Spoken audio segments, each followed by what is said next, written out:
कमाए खाए पिए, अल्लाह ताला ने उसके लिए उसको बंदोबस्त कर। यही जानवर जिनको हम बांध कर रखते हैं, हम इनको अक्लमंद नहीं समझते, लेकिन हम अपने आप अक्लमंद होने के बावजूद उनके खादिम हैं, उनको खिलाते और पिलाते हैं। ये देखें कि इंसान, अल्लाह ताला ने उनको ये फजीलत क्यों दी है। इसलिए उन जानवर को ये फजीलत मिली है कि इंसान कितना अक्लमंद होने के बावजूद उनके खाने पीने का बंदोबस्त करता है, सिर्फ वो अल्लाह ताला की नाफरमानी नहीं करता। तो फरमाया कि तुम जाए, तुम सब भूखे हो, मैं ही तुम्हें खिलाता हूँ, मुझसे मांगो मैं तुम्हें खिलाऊंगा, दूंगा खाने के लिए। यानी कि अल्लाह ताला से मांगे, वो अल्लाह ताला देने वाला है। सिर्फ इंसान पाबंद है हलाल खाने का, अगर हराम खाएगा तो उसका जवाब देगा। फरमाया या इबादी कुल्लुकुम आर, ऐ बंदो तुम सब के सब नंगे हो, इल्ला मन कसौतुहु, कि मगर वही जिसको मैं पहना दूं, लिबास पहना दूं। हर इंसान नंगा है और हर इंसान को उसके जिस्म को ढांकने का बंदोबस्त अल्लाह ताला ने किया है। लिबास के अंदर सिर्फ यही नहीं कि उसने ये लिबास पहन लिया है, मकान दिया, ये आसमान का छत दे दिया, जमीन का फर्श दे दिया और ज़ेब ज़ीनत दुनिया की दे दी, ये सारे का सारा अल्लाह ताला देने वाला है। और अगर इसको कम अज कम इतने माने के अंदर ले लिया जाए कि हर इंसान नंगा है, अगर ये लिबास उसका उतार दिया जाए तो उसकी हुस्न खूबसूरती कहाँ तक रहेगी, उसके कितने ऐब हैं जो जाहिर हो जाएंगे। ये अल्लाह ताला के उसके ऊपर कितना करम है, अल्लाह ताला ने उसको लिबास दे दिया, ये पहनावा दे दिया, हुस्न खूबसूरती दे दी। तो ये इस हुस्न खूबसूरती के लिए और आखिरत की हुस्न खूबसूरती के लिए वो क्यों नहीं दुआ करता अल्लाह ताला से। फरमाया कि मुझसे दुआ को, मुझसे लिबास मांगो, मुझसे पहनावा मांगो, मुझसे हुस्न मांगो, तो मैं तुमको वो तुमको पहना दूंगा। या इबादी इन्नकुम तुख्तियून बिल्लैलि वन्नहार, ऐ मेरे बंदो तुम दिन रात खताएं कर रहे हो, गलतियों के अंदर पकड़े हुए हो। वान आगफिर ज़ुनूब जमीया, मैं तुम सबके गुनाह माफ़ करता रहता हूँ।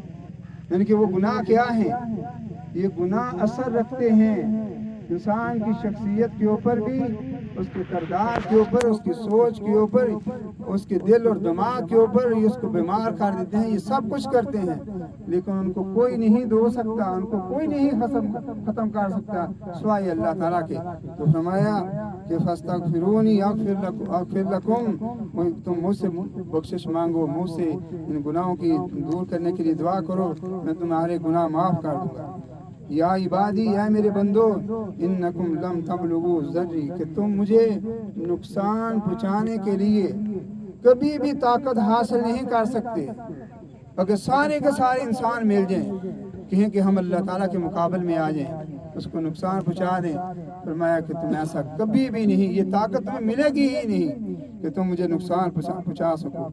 और अगर तुम मुझे नफ़ा पहुँचाने के लिए ताकत हासिल करना चाहो तो ये तुम्हें कभी भी नहीं मिलेगी कि तुम मुझे नफ़ा पहुँचा सको। यानी कि वो अल्लाह ताला इतना गनी है कि इंसान ये सारी की सारी मखलूक़ात ना उसको नफ़ा उसको दे सकती हैं ना उसका नुकसान कर सकती हैं, वो ऐसा गनी है।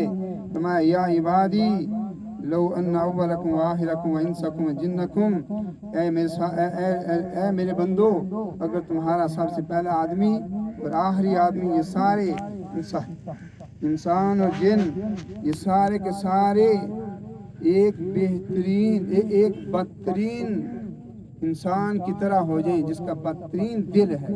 अफजरा कल्ब रजुलिन वाहिद, एक ऐसा आदमी का जिसका दिल सबसे ज्यादा फाजिर दिल है, सबसे बुरा दिल, सबसे ज्यादा नाफरमान दिल, अगर ऐसा हो जाए तो फिर भी क्या होगा कि तुम मा नकसा ज़ालिका मिन मुल्की शैया, कि तुम मेरी बादशाहत के अंदर ज़रा सा भी नुकसान नहीं कर सकते। और अगर तुम सारे के सारे अव्वल व आखिर जिन इंसान सारे एक सारे हो जाए, नेक आदमी की तरह हो जाए, फिर वो मुझे नफ़ा पहुँचाना चाहे तो मेरी बादशाहत के अंदर नफ़ा नहीं, इजाफा नहीं कर सकते। और फरमाया कि अगर तुम सारे के सारे इकट्ठे हो जाओ और एक मैदान के अंदर हो और मुझसे दुआ करो तो हर एक की ख्वाहिश पूरी कर दूं, उसका सवाल पूरा कर दूं, उसकी तमन्ना पूरा कर दूं, तो मेरे माल में से जो मेरे पास है उसमें इतना ही कम होगा जितना एक सुई जो है समंदर के अंदर डुबोई जाए تو کتنا پانی لے کر آئے گی، فرمایا اس سے بھی کم میرے مال میں سے اس کو ملے گا۔ یعنی کہ اللہ تعالیٰ کے پاس خزانے ہیں، کیسے خزانے ہیں، اس کی بادشاہت کیسی ہے کہ لا زوال، اس کو کوئی بھی نقصان نہیں پہنچا سکتا، اس کے اندر کوئی بھی کمی نہیں کر سکتا۔ اور فرمایا یا عبادی انما ہی اعمالکم احصیھا لکم، تمہارے یہ اعمال جتنے بھی ہیں، چھوٹے ہیں یا بڑے ہیں، یہ سوچے ہیں یا کام ہیں، یہ سارے کے سارے احصیکم لکم، احصیہ لکم، کہ میں ان کو تمہارے لیے اکٹھا کر رہا ہوں، اور پھر یہ قیامت کے دن تمہارے اعمال لے آئے جائیں گے، اور میں اس کے اوپر تم کو ثم اوفیکم ایہا، تو پھر میں تم کو اس بات کا اجر دوں گا، پورے کا پورا اجر دوں گا، نیکی کا نیکی بدلہ ملے گا، برائی کا برائی بدلہ ملے گا۔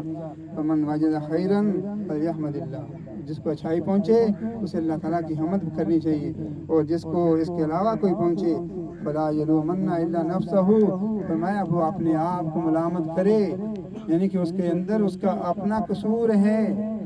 تو یہ کیا ہے کہ اللہ تعالیٰ ہر معاملے کے اندر وہ اللہ تعالیٰ ہی ہے، اگر وہی بنیاد ہے، اسی کی حکومت چلتی ہے، اور اسی کو بنیاد بنا کر جو اعمال کیے جائیں وہ قبول ہوتے ہیں۔ تو یہ نمازیں، یہ روزے، یہ قربانیاں، یہ ساری کی ساری اگر اللہ تعالیٰ کے لیے ہوں گی، اگر وہ بنیاد ہوگا، اس کی رضا مقصود ہوگی، تو پھر یہ قبول کیا جائے گا، ورنہ یہ گوشت ملے گا، اس کے علاوہ کچھ بھی نہیں۔